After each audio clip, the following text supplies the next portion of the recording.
Welcome to the meeting room out of office from IMEX Frankfurt. I'm James Lancaster, and I'm delighted to be joined by Edward Koh, Executive Director of the Singapore Tourism Board. We're going to be talking about sustainability and how Singapore has positioned itself as a leading destination for MICE tourism.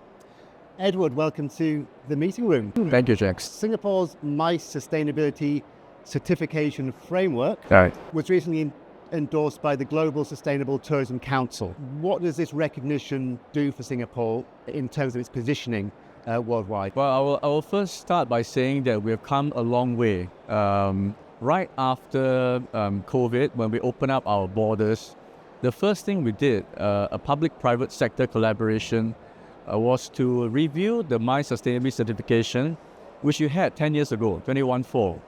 But it was ahead of its time, and the take-up rate was not high. We came out with two technical references. One is for waste management, and the other is for carbon emissions management. Technical references in a Singapore context, which we use it to build the foundation of a revised MICE Sustainability Certification, or the MSC for short. It was meant to be locally relevant, with 3 tiers, bronze, silver, gold, and easy for Singapore stakeholders and MICE suppliers to take it up. And along the way, for those more ambitious ones, we have now a platinum tier, which is GSTC recognized. So we try to make it simple depending on the stage of development of the company. Easy way in, and those who aspire higher, we've got the GSTC internationally recognized certification. Is it typical for companies to go from bronze, silver, gold, platinum? Is that the way it works? They move up, or do they enter at a certain level? So for many of the small and medium enterprises, they start off at the entry level. And for those who have been doing this for a while, they go straight to platinum. We have 2 companies who have just achieved the GSTC recognized MSC platinum tier. Those are more advanced players, I would say. So the MICE Sustainability Roadmap, this is Singapore's initiative, outlines quite ambitious targets, including net zero, I think, by 2050, in line with the Paris Agreement. What strategies are in place to ensure the industry meets these milestones, and how do you measure, or how do you track what's happening? Yeah, it's a very good question, because tracking is very important. We need tracking so that we do something about it. The roadmap, again, was a public-private sector collaboration, so not top-down or bottoms-up, it's everyone's involved. There are 3 main things in there. Standards, which we set up, certification, which we have a target, and also a country-level industry baseline for carbon CO2e baseline, which we did. For standards, is already in place. Certifications in place. We have the ambition of ensuring all 6 purpose-built MICE venues in Singapore are certified by the end of this year. And 80% of all the members of SASIOS, which is Singapore's MICE Industry Association, will be certified by the end of the year. So very ambitious targets. Now we're going to chart out the next journey, which is from 2026 to 2030. And that will really build the next level of foundation to figure out how we're going to get to net zero by 2050.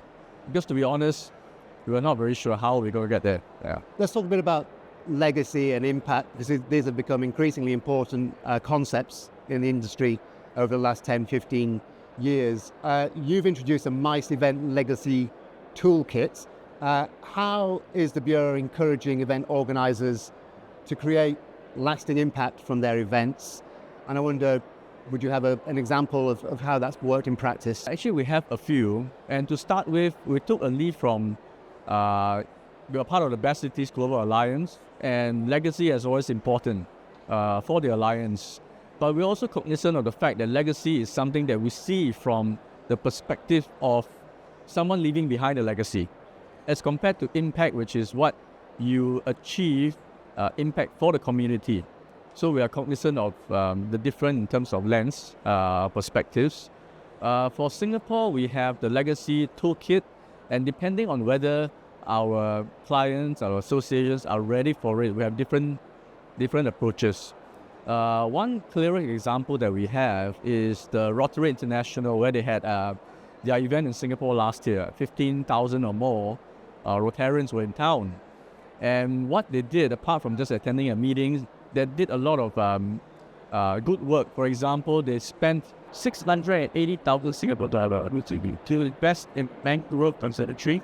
The Singapore University. It is the Singapore Institute of Ecology. And it is a very meaningful project because firstly, mangrove absorbs 4 times more carbon than a tree. Week for week. And also it helps with Singapore because we are city-state, flat waters around us. And with rising sea levels, mangrove is an important research piece to see how we can protect our us from coastal erosion.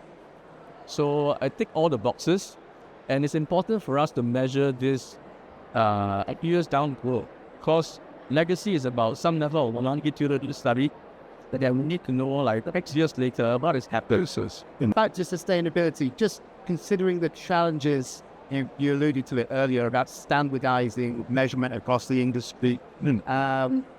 How is the Bureau in Singapore trying to facilitate that consistency or collaboration across the industry? We have the Net Zero Carbon Events initiative as well. I would say we take a very pragmatic approach. Ideally, there should be some standardization in terms of best practices. But we take a pragmatic approach as in just do something first to start with. We don't want to turn people off at the start. Everyone needs something. There's already standardization in the form of standards and certification. We have GSTC, ISO, EIC. So I think the standardization across the industry, across practices, will come along. But I feel that this is something we need entering maybe on some months or some years later. Let's check everyone in quarters. Looking ahead, what emerging trends or innovations do you see shaping sustainability in Singapore? Or elsewhere, because in the industry in general? I would see that an emerging trend or what's happening is that many industries are now studying their industry carbon baseline. The aviation industry has done that, probably. The shipping industry has done that building up. And I think it's time for the business events, MICE industry, to do the same. There are many stakeholders, that's a given, very diverse, that's given. But I think we need to make conscious effort. However, then narrow the basis, start somewhere. And that would give us, as an industry, credibility that will contribute X% to CO2 emissions as a start. And along the way, we refine the carbon measure and find our strategy. And we see how innovation can link back to our whatever good. So you're optimistic? You're an optimistic person about sustainability in the future? I'm very optimistic, actually. I think everyone can see the world's getting hotter, climates are getting more unpredictable, and it's really it's a common enemy that we have. Edward, great having you in the meeting room. My name's Paul Harvey, and I'm here today with Matthew Burgess, who is the Senior Events Manager at the Design Council. Welcome along to the show, Matthew. Yeah. And you're here because you're one of the organisers of the World Design Congress, which is taking place at the Barbican in September this year. And it's going to be a benchmark in sustainable event planning. And so I was wondering if you could tell us a bit more about the Congress itself, and maybe a bit more about the sustainability credentials. The World Design Congress is run and organized by the World Design Organization, which is based out of Montreal in Canada. It's a biannual event which gathers design leaders across the world to discuss design problems and solutions that are affecting our planet. And the UK, or should I say London specifically, won the bid to host the Congress this year in September. And it's been an opportunity for the Design Council, who's hosting the event, to show what we do and our mission, which is Design for Planet. How did you end up coming to choose the Barbican? So traditionally, the event is hosted over 2 days or 3 days for members. And the traditional setup is that it's divided between 2 different days. One's a more educational day, and the second one is bringing design leaders to discuss topics in a kind of a congress format. And we decided to kind of merge the 2 days together to really give all-encompassing event for design professionals, business leaders, educational and government leaders as well. So the contract is rewritten in that respect. And I think when you're coming to look at events of that scale, I mean, we're hoping to gather 1,200 change makers over the course of the 2 days. And there are very few venues in London that can really cater to that, especially when you look at it through a sustainability lens. And one of the amazing things that we were looking at in terms of the Barbican is that it's only a cultural hub, a centre for arts, fashion, design, all sorts of things, and a great place to go and hang out, just work and play as well. But also the work that it's doing sustainability-wise. So we as the Design Council also working on a renewal project with the Barbican, which hopes to really kind of set out their aspirations for design and retrofitting into the future. So that was obviously one of the huge reasons, and not least because it really is a design icon, you know, a brutalist icon of London, recognisable internationally, central location, really kind of all the things that you're looking for in terms of an event and bringing people together. So, I mean, it fits with the design aspect of obviously what you do, but then the sustainability aspect, that was a key part of why you chose the venue. In terms of their suppliers, they do some really great work with CSU, so we're kind of working very closely with to design a catering program and options that really reflect our needs for sustainability, and they've been great in helping us do that with the Barbican, but also the Barbican itself in terms of design of the layout of the building. You know, in terms of approved suppliers, we're able to bring in our own team, which is Stitch, a production company, and we're also working with them for our ESG needs, a specialist consultant, which is able to help us achieve our goals in terms of sustainability.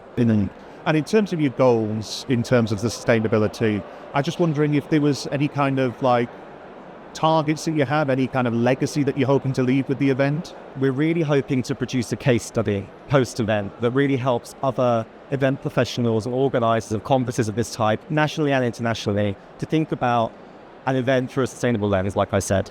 So what's really great about bringing this together is there's some information that already exists from other partners on the event that we're working with, but also kind of it gives us an opportunity as the Design Council, it's our first time doing something of this scale, to really think about it from a newbie perspective. Sort of, you know, what does somebody need to understand to produce an event that has sustainability at its core? And we're looking at planet positive programming, we're looking at, as I said, catering, the location and everything goes around that. The event itself is across 2 days, and we're hoping that obviously the main hub and producer of an event of this type is international travel. We're encouraging people to stay longer.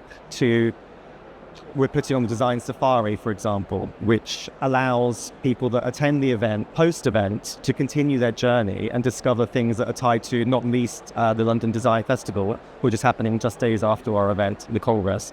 But also, as I said, the design safari, which allows people to move around London and explore other venues, design practitioners and studios.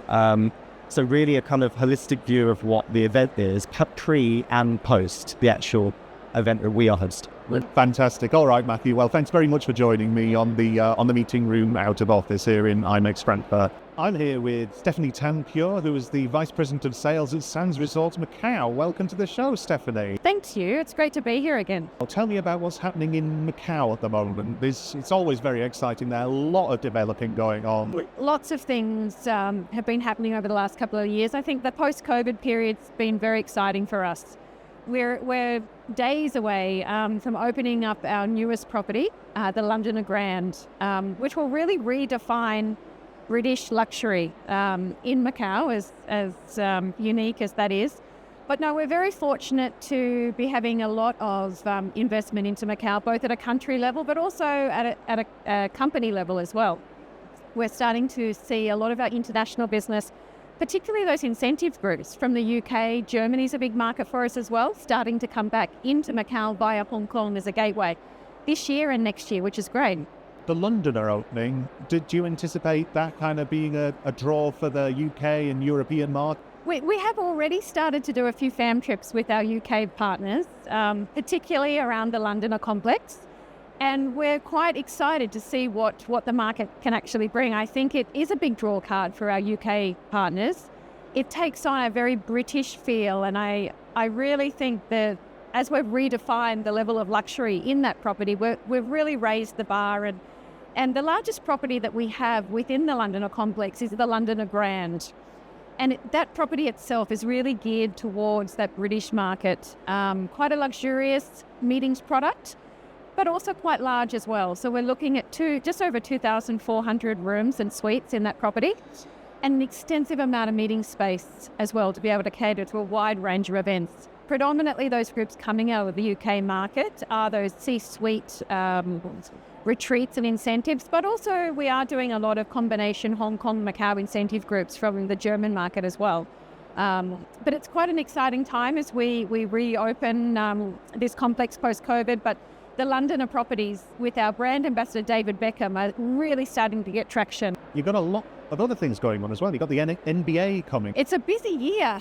We don't do things lightly, and come October, we've signed an agreement with the NBA in the US, and we will be having 2 matches with the NBA, 2 teams from the US, pre-season matches in Macau in October for the next 5 years at a minimum, which we're very excited about. So a lot of activity, much like the Formula One in the Grand Prix in Singapore. It will be a week of activations and a lot of excitement, not just those that are into basketball. It's a time when Macau will be brought to life like a destination festival, which we're very excited about to be hosting that in our properties. That sounds like a proper kind of commitment to Macau as a destination. Definitely. I think sports tourism is something that's quite interesting. We're starting to see, obviously, we look at the Olympics and what Paris did and different destinations. It's really our commitment to Macau as a country and its long-term plan for diversifying itself away from just a sole industry destination to really be multifaceted in many different areas. But sports tourism is one that we truly believe has a future, and through the NBA, it's a way that we can actually, at Sands Resorts Macau, support Macau and generally all of our partners in Macau to fuel incoming inbound tourism. Sounds like a really bright future for Macau. I think we've got some fabulous groups coming in long haul this year and next year. Both UK is a big market alongside the US market.